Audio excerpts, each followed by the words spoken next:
আজকের গল্প ডাকাতের মা। কাহিনী সতীনাথ ভাদুরী।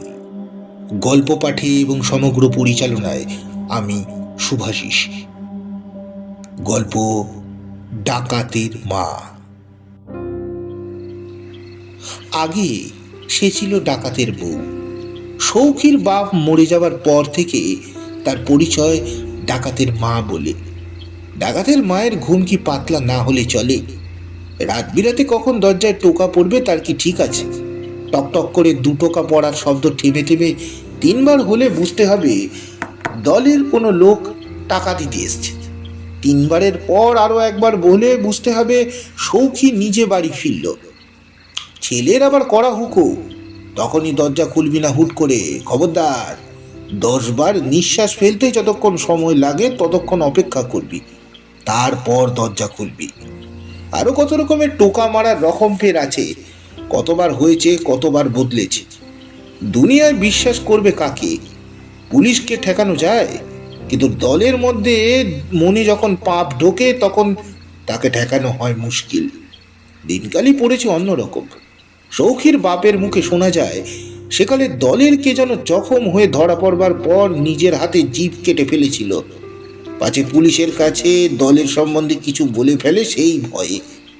আর আজকাল দেখো, সৌখী জেলে গিয়েছে আজ 5 বছর। প্রথম 2 বছর দলের লোক মাসে মাসে টাকা দিয়ে যেত, 3 বছর থেকে আর দেয় না। এই কি কখনো হতে পারতো আগেকার কালে? ন্যায় অন্যায়, কর্তব্য অকর্তব্যের পাঠই কি দুনিয়া থেকে উঠে গেল? সৌখীর বাপ কতবার জেলে গিয়েছে। সৌখীরও এর আগে 2 বার কয়েদ হয়েছে। কখনো তো দলের লোকে এর আগে এমন ব্যবহার করেনি। মাস না যেতেই হাতে টাকা এসে পৌঁছেছে, কখনো বা আগাম 3-4 মাসের একসঙ্গে। কিন্তু এবার দেখো কাণ্ড, একটা সংসার পয়সার অভাবে ভেসে গেল কিনা তা একবার উকি মেরে দেখলো না দলের লোক। আগের বৌমার শরীরটা ছিল ভালো, সৌখীর এবারকার বউটা রোগা রোগা। তার উপর ছেলে হবার পর একবারে শরীর ভেঙে গিয়েছে। সৌখী যখন ধরা পড়ে তখন বৌমার পেটে ছেলে, তখন বৌমার ছেলে পেটে। হ্যাঁ, নাতিটার বয়স 4-5 বছর হলো বই কি। কি কপাল নিয়ে এসেছিল যার বাপের নামে চৌকিদার সাহেব কাঁপে। দারোগা সাহেব পর্যন্ত যার বাপকে তুই তোকারি করতে সাহস করেনি কোনোদিন, তারই কিনা দুবেলা ভাত জোটে না। হায় রে কপাল! এই বৌমা যে খাটতে পারে না, ওই রোগা শরীর নিয়ে।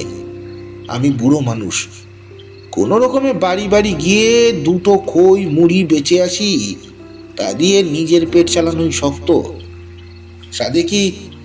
সাধে কি বৌমাকে তার বাপের বাড়ি পাঠিয়ে দিতে হলো? তাছাড়া গয়লা বাড়ির মেয়ে, ঝি চাকরের কাজ তো আমরা করতে পারি নে, করলেই বা রাখতো কে? সৌখীর মা বউকে কি কেউ বিশ্বাস পায়? নইলে আমার কি ইচ্ছে করে না যে বউ নাতিকে নিয়ে ঘর করি?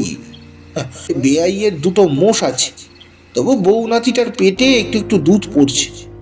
ওদের শরীরে দরকার দুধের, আর বছরখানেক বাদেই তো সৌখী ছাড়া পাবে। তখন বউ নিয়ে এসে রূপোর গয়না দিয়ে মুড়ে দেবে, দেখিয়ে দেবো পাড়ার লোকদের যে সৌখী মায়ের নাতি পথের ভিখিরি নয়, সৌখীর মায়ের নাতি পথের ভিখিরি নয়। আসতে দাও সৌখীকে, দলের ওই বদমাশগুলোকে ঠান্ডা করতে হবে। আমি বলি, এইসব একেল সেরে লোকদের দলে না নিলেই নয়। ওরা কি ডাকাত নামের যুগি? চোর ছিচকে চোর, চোর ছিচকে চোর।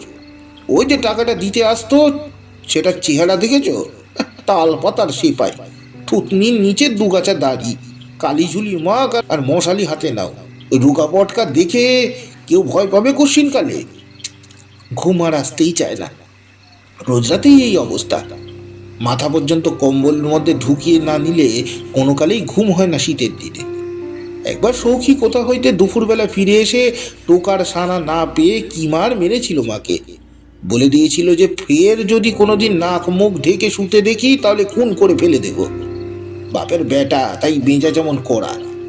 আপাতমস্ত কম্বল মুড়ি দিয়ে নাক ডাকিয়ে ঘুমলেও একটা বকুনি দেবার লোক পর্যন্ত নেই বাড়িতে। গেল 5 বছরের মধ্যে। ও কি কম দুঃখের কথা? ঘুমের অসুবিধা হলেও ছেলের কথা মনে করে সে একদিনের জন্য নাক মুখ ঢেকে শোয়নি 5 বছরের মধ্যে। বাইরে নোনা আতা গাছতলায় শুকনো পাতার ওপর খড়খড় শব্দ হলো। গন্ধ কুকুর কিংবা শিয়াল টিয়াল হবে বোধহয়। কি খেতে যে এরা এখানে আসে বোঝা দায়। বুড়ো হয়ে শীত বেড়েছে। আগে একখানা কম্বলে এমন আরামে দিব্যি চলে যেত। এই কম্বলখানা হয়েছেও অনেক কালের পুরনো।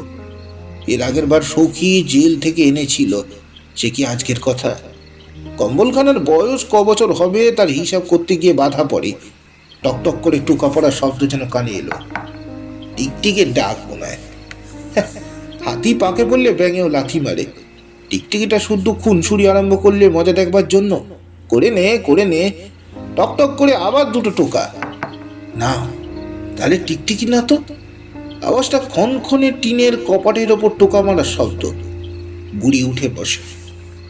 ঘর গরম করার জন্য সে আগুন করেছিল মেঝেতে, সেটা কখন নিভে গিয়েছে, কিন্তু তার ধোঁয়া ঘরের অন্ধকারটাকে আরো জমাট করে তুলেছে।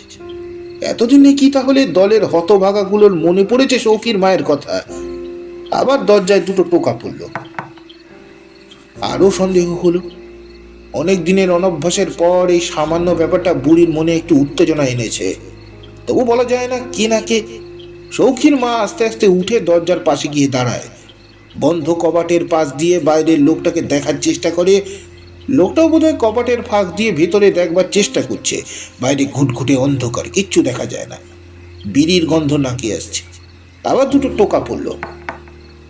এবার দুটো একবারে কানের কাছে।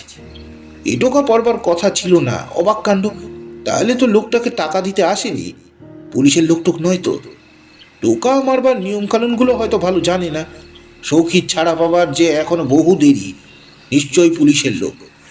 তবে তুমি যেই হও, টাকা দিলে নিশ্চয়ই নিয়ে নেব। তারপর অন্য কথা। কথা বলতে হবে সাবধানে। দলের কারো নাম ধাম আমার মুখ থেকে বেরিয়ে না পড়ে অজান্তে। কিন্তু মনে পড়ল হুড়কো খুলবার আগে 10 বার নিঃশ্বাস ফেলবার কথা। মানসিক উত্তেজনায় 10 বার নিঃশ্বাস পড়েছে, তা গুনবে কি? বুকের ভেতর ধরাস ধরাস করছে। বুড়ি তাড়াতাড়ি 10 বার নিঃশ্বাস ফেলে নিয়ম রক্ষা করে দিল। কে কে? দরজা খুলে সম্মুখে এক লম্বা চওড়া লোককে দেখে ডাকাতের মায়ের গা ছমছম করে। দরজা একবারে অন্ধকার, ঢুকে কি করে? কে? সৌখী? ওমা, আমি ভাবি কে না কে। বুড়ি ছেলেকে জড়িয়ে ধরেছে। এ ছেলে বুড়ো হয়েও সেই রকম একই থেকে গেছে। জেল থেকে ছাড়া পেয়ে ফিরেছে, বুক ফুলিয়ে পাড়া জাগিয়ে ঢুকতে পারতো আমাদের বাড়িতে অনায়াসে, কিন্তু দরজায় টোকা মেরে মার সঙ্গে খুনসুরি করছিল। এই আনন্দ আর রাখার জায়গা নেই। লাট সাহেব জেল দেখতে গিয়েছিল। আমার কাজ দেখে খুশি হয়ে ছেড়ে দেওয়ার হুকুম দিয়েছে। খুশি আর কি, হেড জমাদার সাহেবকে টাকা খাইয়েছিলুম, সেই সুপারিশ করে দিয়েছিল জেলার বাবুর কাছে। তাই বেশি রেমিশন পেয়ে গেলাম। আচ্ছা, ওই কুপিটার জাল তো আগে, তারপর কথা হবে সব। দরকারের চাইতেও জোরে কথাগুলো বলল সৌখী, যাতে ঘরের অন্য সকলেরও শুনতে পায়। তারপর মাকে কেরোসিন তেলের টেমিটাকে খুঁজতে সাহায্য করবার জন্য দেশলাইয়ের কাঠি জেলে তুলে ধরে। বুড়ি এতক্ষণে আলোর মুখ দেখতে পেল ছেলের চুলে বেশ পাক ধরেছে এবার। তাই বাপের মুখের আদল ধরা পড়েছে ছেলের মুখে। রোগা রোগা লাগছে যেন। সৌখীরের তো বাপের মতো জেলে গেলে শরীর ভালো হয়। তবে এবার এমন কেন? ছেলের চোখের চাহনি ঘরের দূর দেয়াল পর্যন্ত কি যেন খুঁজছে। কাদের খুঁজছে সে কথা আর বুড়িকে বুঝিয়ে বলতে হবে না।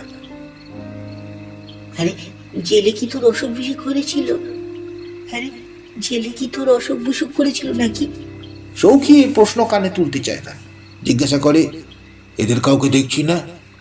প্রতি মুহূর্তে বুড়ি এই প্রশ্নের ভয়ই করছিল। জানার কথা জিজ্ঞাসা করবেই, তবু বাপের বাড়ি গিয়েছে। বাপের বাড়ি গিয়েছে? হঠাৎ বাপের বাড়ি? এতদিন পর বাড়ি ফিরেছে ছেলে। এখনই সব কথা খুলে বলে তার মেজাজ খারাপ করে দিতে চায় না সে। মরদের রাগ শুনে এখনো হয়তো ছুটবে রাগের মাথায় দলের লোকের সঙ্গে বোঝাপড়া করতে। নাতি আর বউয়ের শরীর খারাপের কথা এখনই বলে কাজ নেই। ছেলে ছেলে করে মরে সৌখী। আগে বউটার ছেলেপিলে হয়নি, এ বউয়ের ওই একটি তো টিম টিম করছে।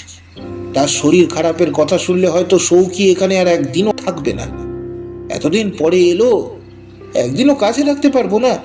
খেয়ে দে জিরে সুস্থে জিরিয়ে থাকুক এক আধ দিন, তারপর আস্তে আস্তে সব কথা বলা যাবে। কেন, মেয়েদের কি মা বাপ দেখতে ইচ্ছে করে না একবারও? না না, তাই কি বলছি আমি? তাই আমি আমি বলেছি নাকি? অপ্রতিভের মতো চেয়ে হতাশ হয়েছে বেশি সৌখী। তার বাড়ি ফিরবার আনন্দ অর্ধেক হয়ে গিয়েছে মুহূর্তের মধ্যে। ছেলেটা কেমন হয়েছে দেখতে, তাই নিয়ে কত কল্পনার ছবি এঁকেছে জেলে বসে বসে। ছেলে কেমন করে গল্প করে মায়ের সঙ্গে, তাই শুনবার জন্য টোকা মারবার আগে দরজায় কান ঠেকিয়ে দাঁড়িয়েছিল খানিকক্ষণ, অনেকক্ষণ। ভেবেছিল রাত 9টার মধ্যে দুরন্ত ছেলেটা নিশ্চয়ই ঘুমাবে না। সে মনে মনে ঠিক করে ফেলে যে কালই সে যাবে শ্বশুরবাড়ির ছেলে বউকে আনতে। এ কথা এখনই মাকে বলে ফেলা ভালো দেখায় না, নইলে মা আবার ভাববে যে নতুন বউ এসে ছেলেকে বর করে দিয়েছে। মা কত কি বলে চলছে, এতক্ষণে শেষের কথাটা কানে গেল। নে, হাত মুখ ধুয়ে নে। না না, আমি খেয়ে এসছি, এই রাত করে আর তোমাকে রাত্রে বসতে হবে না। না, রাত থেকে খইমুড়ি আছে, খেয়ে নে। তুই যে কত খেয়ে এসেছিস সে আর আমি জানি না। ব্যবসার পুঁজি খইমুড়িগুলো শেষ করে শোয়ার সময় তার হঠাৎ নজর গেল মার গায়ের ছেঁড়া কম্বলখানার দিকে। ওখানে আমাকে দে, ওখানে আমাকে দে। আপত্তি টেলে সৌখী নিজের গায়ের নতুন কম্বলখানা মায়ের গায়ে জড়িয়ে দিল। নতুন কম্বল মুড়ি দিয়ে শুয়ে বুড়ির ঘুম আর আসতেই চায় না। পা কিছুতেই গরম হয় না। রাজ্যের দুশ্চিন্তা মাথা গরম হয়ে ওঠে। সৌখীর নাক ডাকানির একঘেয়ে শব্দ কানে আসছে। এতদিন পর ছেলে বাড়ি এলো, কোথায় নিশ্চিন্ত হবে তা নয়, সৌখীকে কি খেতে দেবে কাল সকালে সেই হয়েছে বুড়ির মস্ত ভাবনা। আজকের রাতটা না হয় বিক্রির খইমুড়ি দিয়ে কোনো মতে চলে গেল। যদি বলতো দুটো ভাত খেতে ইচ্ছে করছে, তাহলে তো আর উপায়ই ছিল না। সব কথা না বলে আলু চচ্চড়ি খেতে কি ভালোবাসে সৌখীটা। কতকাল হয়তো জেলে খেতে পায়নি। আলু চাল সর্ষের তেল সব কিনতে হবে, অত পয়সা কোথায় পাবে? ভোরে উঠেই কি ছেলেকে বলা যায় আগে পয়সা জোগাড় করে আন তবে রেঁধে দেব? কাছারির ঘড়িতে 2টো বাজলো। ভেবে কুলকিনারা পাওয়া যায় না। মনে পড়ল পেশকার সাহেবের বাড়ি রাজমিস্ত্রি লিখেছে। আর যখন মুড়ি বেচতে গিয়েছিল তখন সে দেখেছে পড়ে যাওয়া উত্তরের পাঁচিলটা গাঁথা হচ্ছে। বুড়ি বিছানা থেকে উঠে পা টিপে টিপে বেরোলো ঘর থেকে। মাতাদিন পেশকারের বাড়ি বেশি দূরে নয়। পাঁচিল সেদিন 2 হাত 2.5 হাত উঁচু পর্যন্ত গাঁথা হয়েছে। মাটি আর ভাঙা ইটের পাহাড় নিচে পড়ে থাকায় সে পাঁচিল ভাঙতে বুড়ির বিশেষ অসুবিধে হলো না। বাড়ি নিশুতি, অন্ধকারে কি কোথায় ঠাওর করা শক্ত। বারান্দার দোর গোড়ায় গুছিয়ে রাখা হয়েছে পেশকার সাহেবের খড়ম জোড়া আর জল ভরা খুঁটি। ভোরে উঠেই দরকার লাগবে বলে ভয়ে বুড়ি উঠোনের আর কোথায় কি আছে হাতড়ে হাতড়ে খুঁজবার চেষ্টা করলো। ঘটিটা তুলে পাঁচিল টপকে বাইরে নিঃশব্দে বেরিয়ে এলো। জলটুকু পর্যন্ত ফেলেনি। এখন রাত দুপুরে লোটা হাতে যেতে দেখলে কেউ সন্দেহ করবে না। এদেশে লোটা বিনা সংসার অচল। দিনে বার কয়েক লোটা না মাজলে মাতাদিন পেশকারের হাত নিষ্পিস করে। সেই জন্য হুলস্থুল পড়ে গেল তার বাড়িতে সকালবেলায়। খোকার মা নাকে কেঁদে স্বামীকে মনে করিয়ে দিলেন যে লোটা হলো বাড়ির লক্ষ্মী, এখনই আরেকটা কিনে আনা দরকার বাড়ির লক্ষ্মীশ্রী ফিরিয়ে আনতে হলে। কর্তার মেজাজ তখন তিরিক্কি হয়ে আছে চোরের ওপর রাগে। বাজে বক বক করো না, তোমাদের তো কেবল ওই আইনের ধারায় স্পষ্ট লেখা আছে চুরির খবর পুলিশকে দিলে জেল পর্যন্ত হতে পারে, সে খবর রাখো। আইন চঞ্চু মাতাদিন আরও অনেক ঝাঁঝালো কথা খোকার মাকে শোনাতে শোনাতে বাড়ি থেকে বার হয়ে থানার খবর দেওয়ার জন্য গেলেন। পিতৃমুখও তিনি এলেন বাসনের দোকানে। দেখলেন নানা রকম ঘটি দেখালো দোকানদার, কিন্তু পছন্দসই কিছুতেই পাওয়া যায় না। পেশকার সাহেব বড় খুঁতখুঁতে লোটা সম্বন্ধে। তিনি চান খুঁড়ো দেওয়া লোটা, বুঝলে কি না? এই এত বড় সাইজের, মুখ হওয়া চাই বেশ ফাঁদালো, যাতে বেশ হিষ্টপুষ্ট মেয়ে মানুষদের এতখানি মোটা রূপোর কারণ শুদ্ধ রূপোর কাঁকন শুদ্ধ হাত অনায়াসে ঢোকানো যায় ভিতরটা মাজার জন্য। দোকানদার শেষকালে হাল ছেড়ে দিয়ে জিজ্ঞাসা করে, পুরনো হলে চলবে? হ্যাঁ, নামেই পুরনো, সস্তায় পাবেন, 2.5 টাকায়। পুরনো বাসনও বিক্রি হয় নাকি এখানে দেখি? ঘটি দেখে তার খটকা লাগলো। পকেট থেকে চশমা জোড়া বার করে নাকের ডগায় বসালেন। খুঁড়োর নিচে তার সেই তারা আঁকা। আর সন্দেহ নেই, মাথাদিন পেশকার আইনের ধারা ভুলে গিয়ে দোকানদারের টুটি চেপে ধরেন। বল বল, এই লোটা কোথায় পেলি? দিনে করিস দোকানদারি আর রাতে শীতকালি। একবারে হই হই রই রই কাণ্ড। দোকানে লোক জড়ো হয়ে গেল। দোকানদার বলে সে কিনেছে এই ঘটি নগদ 14 আনা পয়সা গুনে সৌখীর মায়ের কাছ থেকে এই কিছুক্ষণ আগে মাত্র। 14 আনায় এই ঘটি পাওয়া যায়? চোরাই মাল কি জেনেই কিনেছি। চোরাই মাল রাখবার ধারা জানিস? পেশকার সাহেব থানায় পাঠিয়ে দিলেন একজন ছোকরাকে, দারোগাকে ডেকে আনবার জন্য। চোর ধরবার পর দারোগা সাহেবের কাজে আর ঢিলেমি নেই। তখনই সাইকেলে এসে হাজির। সব ব্যাপার শুনে তিনি সদল বলে সৌখীর বাড়িতে গিয়ে ঠেলে উঠলেন। সৌখীর মা আলুর তরকারি চড়িয়েছে উনুনে। ছেলে তখন ওঠেনি বিছানা ছেড়ে। অনেকক্ষণ জেলে ঘড়ি ধরে সকাল সকাল উঠতে হয়েছে। নতুন বাবা স্বাধীনতা উপভোগ করবার জন্য সৌখী মনে মনে ঠিক করেছে বেলা 12টার আগে সে কিছুতেই বিছানা ছেড়ে উঠবে না। দারোগা পুলিশ দেখে বুড়ির বুক কেঁপে ওঠে। পুলিশ দেখে ভয় পাবার লোক সে নয়। এর আগে কতবার সময় অসময় পুলিশকে তাদের বাড়িতে হানা দিতে দেখেছে, কিন্তু আজ অন্য ব্যাপার।